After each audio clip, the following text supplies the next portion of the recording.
No need for their rules, I break the mold.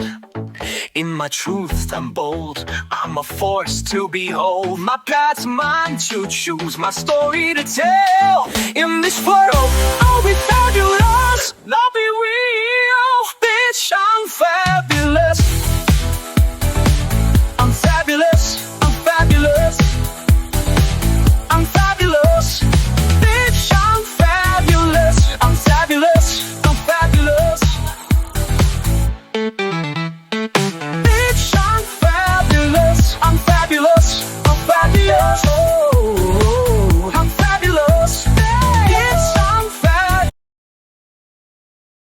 Bitch, I'm fabulous. The slap heard round the studio. Mood. Felix Fontaine had never been afraid of a challenge. New York wasn't just a place to live. It was a battlefield, a runway, a stage, a proving ground where only the fabulous and the fearless survived. And he was here because of Stephanie. Stephanie, who had spent years protecting him, she had finally turned her attention inward, leveling up in a way that left the world in awe. With her newfound power, she pushed Felix to chase his dream, becoming an extraordinary photographer. She made some calls, pulled some strings, and landed him a gig as an assistant photographer for an ad campaign featuring a model who had thrown up everything she'd ever eaten since birth. The campaign was for jeans, and the lead photographer was a pretentious, self-important hack who thought his lens was divine intervention. Felix, of course, saw through the illusion immediately. The shoot was set in a cavernous downtown loft, the kind of place where good taste went to die, and industrial decay threw the funeral. The faded brick walls sweated old ambition and unpaid rent. Above them, a tin ceiling that had once been fabulous now sagged in a shade of grey so depressing it could have headlined its own therapy session. Rusty pipes snaked along the ceiling like varicose veins on a dying nightclub dancer. The air reeked of hairspray, desperation, and whatever designer protein bar the model had evacuated that morning, all topped off with a sweet, minty cloud of Tic Tacs that smelled suspiciously like possum carcass on a summer breeze. Felix wrinkled his nose, catching the sour sweet breeze. "Smell of the day," he muttered. "Dead possum, and Tic Tacs trying to pretend it's fine." Lighting rigs buzzed and flickered, throwing impatient, judgmental light over the chaos.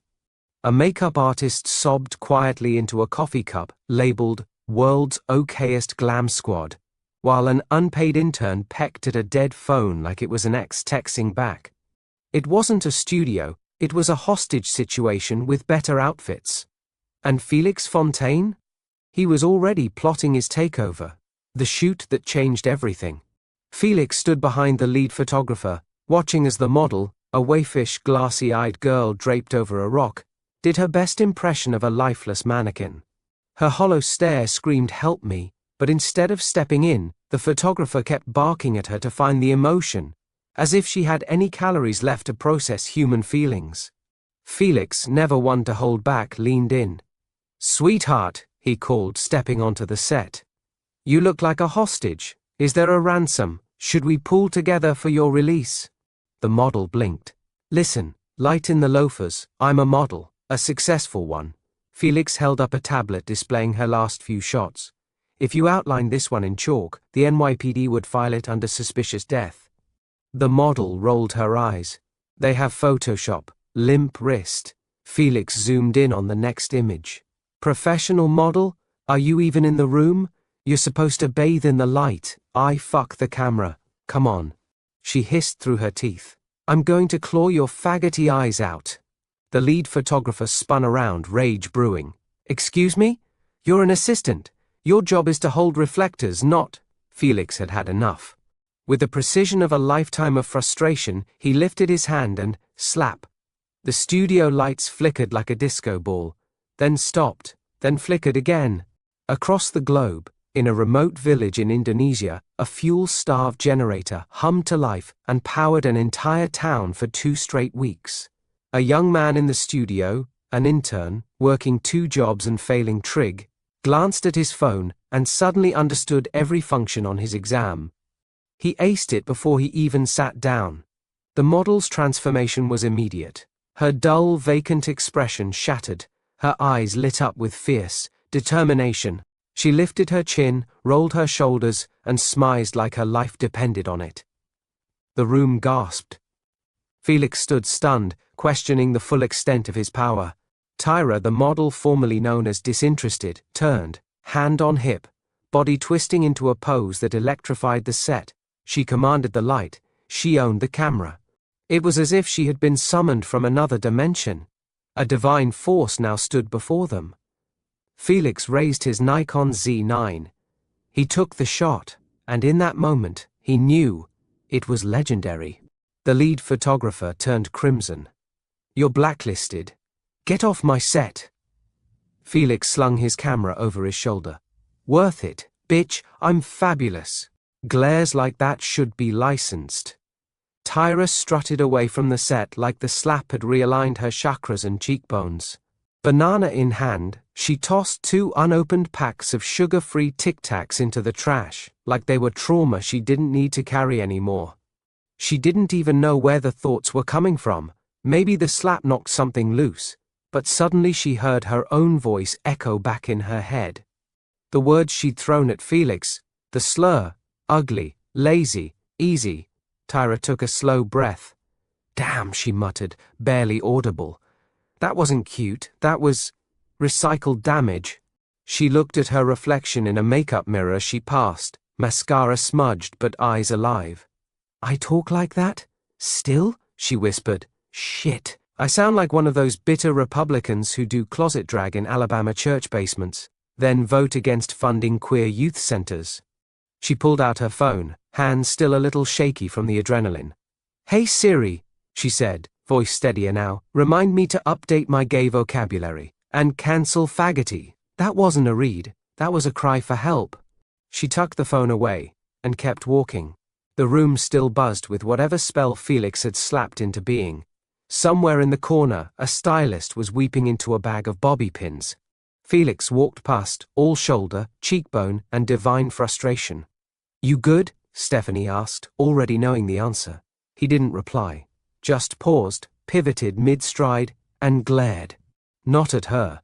At a junior assistant, clipboard clutched like a life raft, mouth half open to say something about how they shouldn't have let Felix be part of this environment.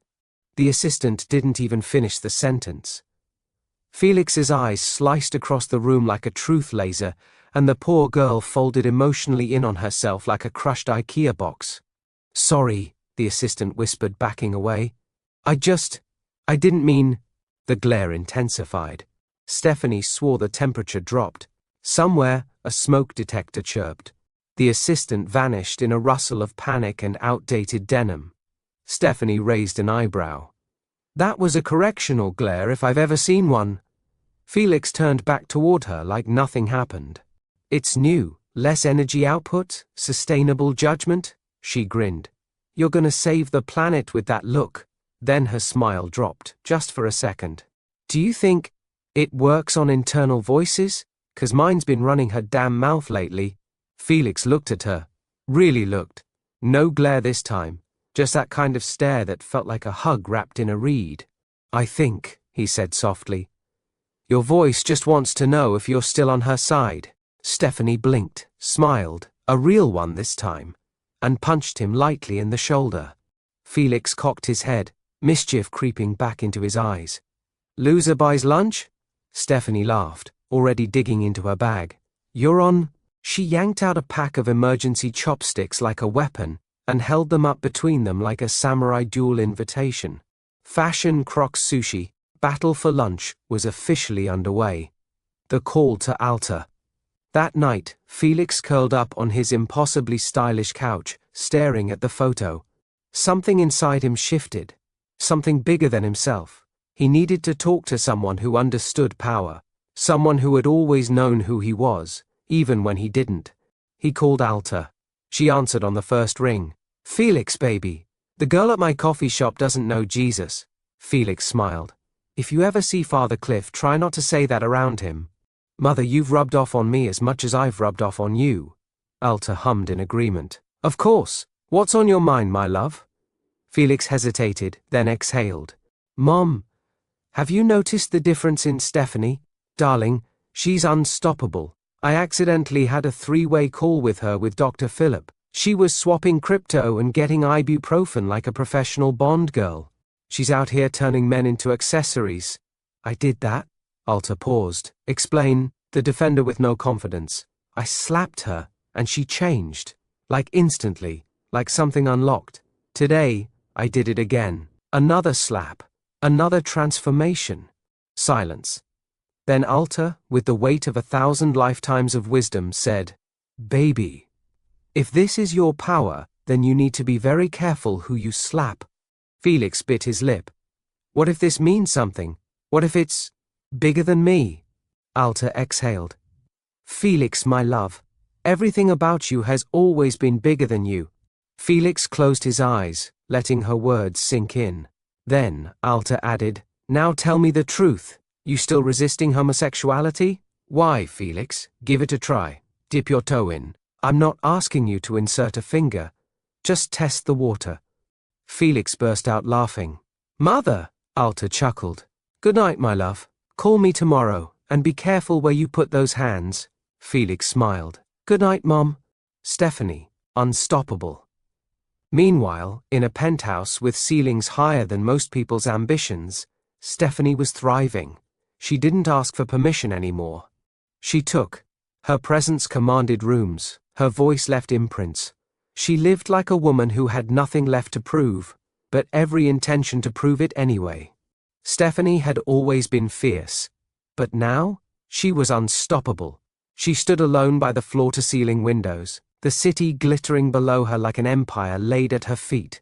She caught her reflection in the glass, and for once she smiled, without a single doubt clouding it. Across town, Felix Fontaine was crumpled beneath a DKNY blanket, hand curled into a C, clutching his temple. The migraine hit like a curse returned. He hadn't felt one since high school, the first time he used his powers. Back then, he didn't make the connection. Now it was undeniable. Every 2 hours he staggered to the shower, collapsed into its base, and vomited in the drain. Just to feel the hell-hot water. Scald some kind of relief into his spine. He repeated this ritual until dawn, his body purging pain like prophecy. Author's note. Before I got Word and an iPad, I did photography. Like, owned a studio. Yes, really, I still love photography. Once I did a fashion shoot with a model who was rude, on a rock. Nothing says high fashion like attitude and landscaping materials. Alta. Do you love her? Because my real mother's name is Alta. She disowned me for being gay. So I gave Felix a version of her who wants him to be happy. The kind of Alta I needed. And maybe, if you've ever needed someone like that too, she can be yours for a little while. Does this font make my Felix look big? Happy Pride Month, said with gay, want you eyes and just a little bit of healing. I'm fabulous, I'm fabulous.